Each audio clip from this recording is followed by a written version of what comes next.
What is going on again, everybody? I wanted to throw this video up to talk about some tips and maybe some hints when you're going to purchase a new RV. But first I want to mention that I've made a couple of changes on my channel. The main screen, I have started adding some playlists to make some of the videos, finding videos a little easier. Right now I have the school bus conversion, the chalkboard bus, and something else, I believe. But I'm still working on it. I'm going to add a couple more playlists, and hopefully finding videos will be a little easier. But yeah, now to some tips and hints on when you're getting ready to go purchase an RV.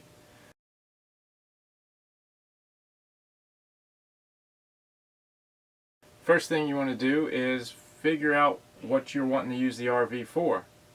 Are you going to be living in it?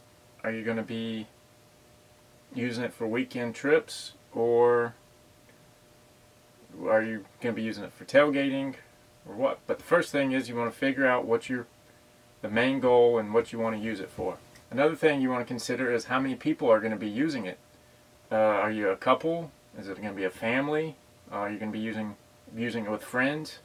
So you want to figure out how many people are going to be using it most times, so you can figure out how many people it'll sleep.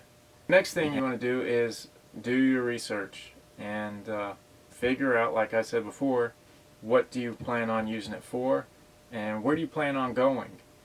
Because there's different levels in the RV that can help. For instance, like if you're going to be up north, you might want the winter package or a all seasons package. If you're going to be down south all the time, you probably won't need all of the all-weather package. So do your research and kind of like I said, figure out what you're going to use it for.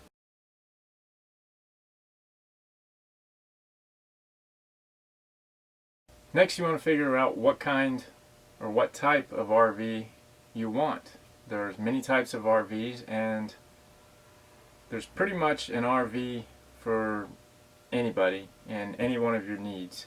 So you got your Class A's, which are your motorhomes. You got your Class C's, which are your mini homes. You got your Class B's, which are your van campers. You got B plus, which is a cross between a Class C and a Class B.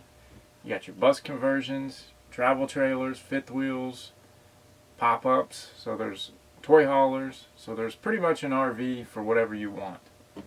Now, and they all sleep different number of people. If you have a truck already, you may want to consider a pull behind trailer, your fifth wheels, your travel trailers, or something. If you have a small SUV, or any SUV, you might be able to pull a pop-up and a decent size travel trailer. If you don't have a truck or anything that can pull a trailer, you might be more inclined to a drivable one. Because otherwise you're going to be having to purchase a truck and the RV, and it can mount up, and by the time you buy all that, you could have possibly bought a motorhome. One of the advantages to a pull behind is you'll have the vehicle that you pulled the trailer with to go wherever else you need to go once you've dropped the trailer off and hooked it up at the campground. With a motorhome or one of the drivable ones, you're going to have to pull a car or drive that around if you need to go anywhere. So they all have their positives and negatives, and you know, it all depends on what you want and what you need.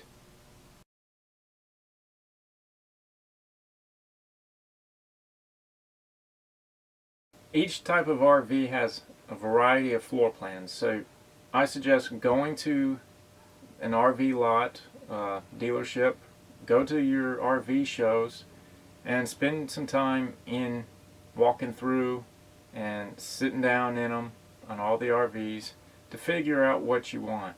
One thing you also want to do is make a list of all the things that you want and what you need in the RV, and try to find the RV that has the most of the wants and needs that's on your list. If you plan on living in it, I would suggest to, like I said before, spend a good amount of time in one, the one that you think, just to see if you like it.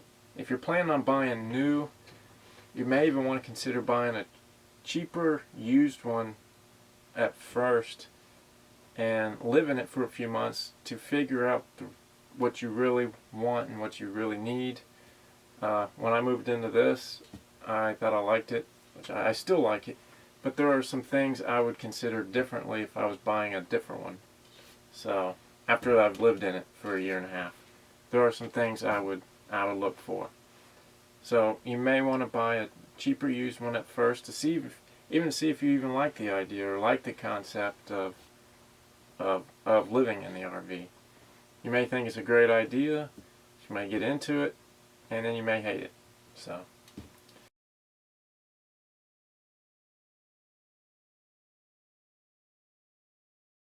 you can pretty much find an RV at any cost.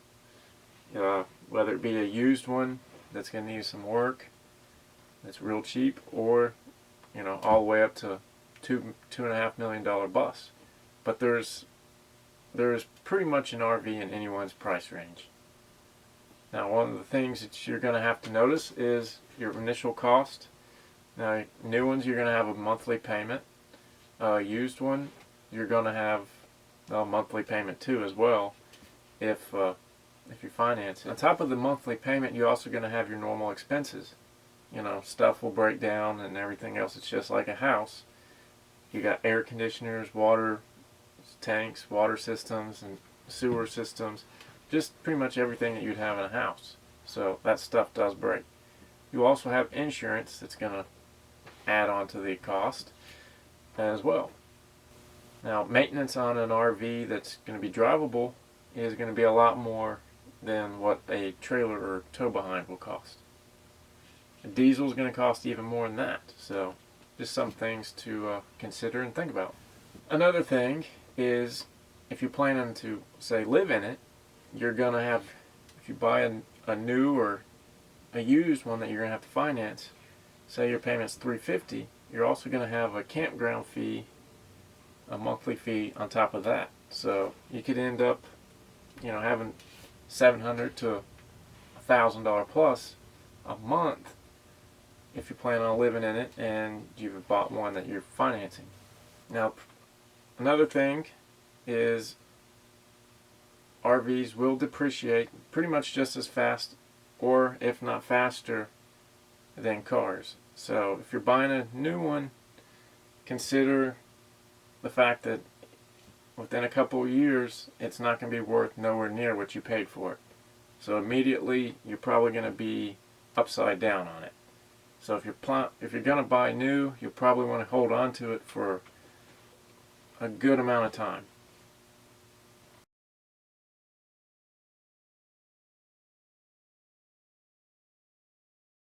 Another thing to consider is you might want to research the campgrounds that you plan to go to.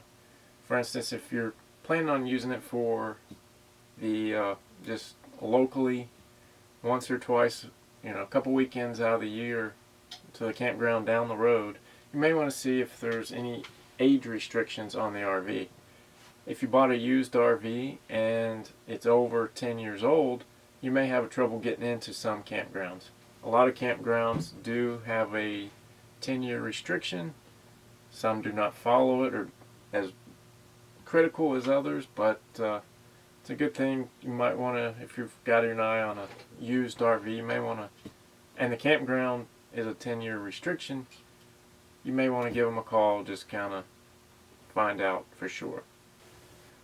Hopefully this video will help you all, and if you're in the market of purchasing a new or used RV, these are some quick little tips and tricks and things to think about that I thought of and kind of just threw together, and hopefully, like I said, hopefully this video will help, and If it doesn't, well, I'm sorry. If it does, then great. I'm sure I've left out some things, and there's always things that I could add and you can keep on thinking about, but yeah, this is just what I came up with and that I could think of right offhand, and good luck in search for the RV, and thanks for watching.